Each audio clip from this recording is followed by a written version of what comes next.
Athens, Greece, 399 BC. The marble city was entering its prime.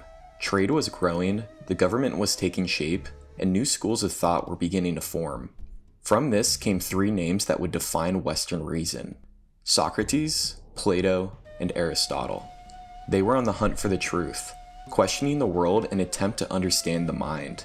However, recent fragments recovered from Athenian archives suggest other substances were involved. They weren't just searching for enlightenment, they were chasing it through drugs.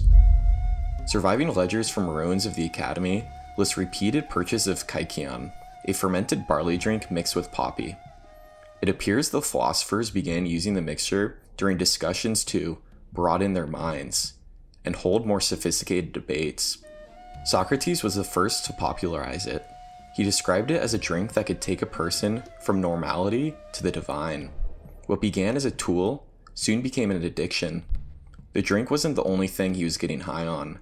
The Museum of Helicon Studies displays 7 of Socrates' clay smoking pipes.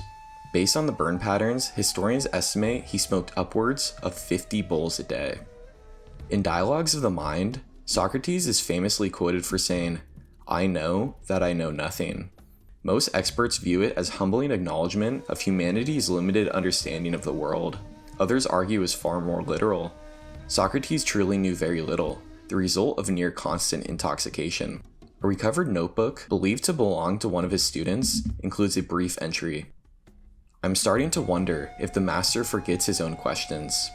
Notoriously known as Socrates' top student, Plato saw potential. Not in philosophy itself, but in the profitability of the product behind it. He began producing and selling the substances, first to students, then to patrons seeking higher understanding. What began as philosophy became enterprise. Philosophy was no longer just an idea, it was a product. Starting small, selling only a few G's a week, Plato's operation grew rapidly. At its peak, records suggest he moved more than 100 G's weekly. He became known locally as El Kingpin, or in English, the supplier. Unlike his mentor, Plato couldn't play it cool. He began spending heavily on marble, pottery, and services. Before long, city officials caught on.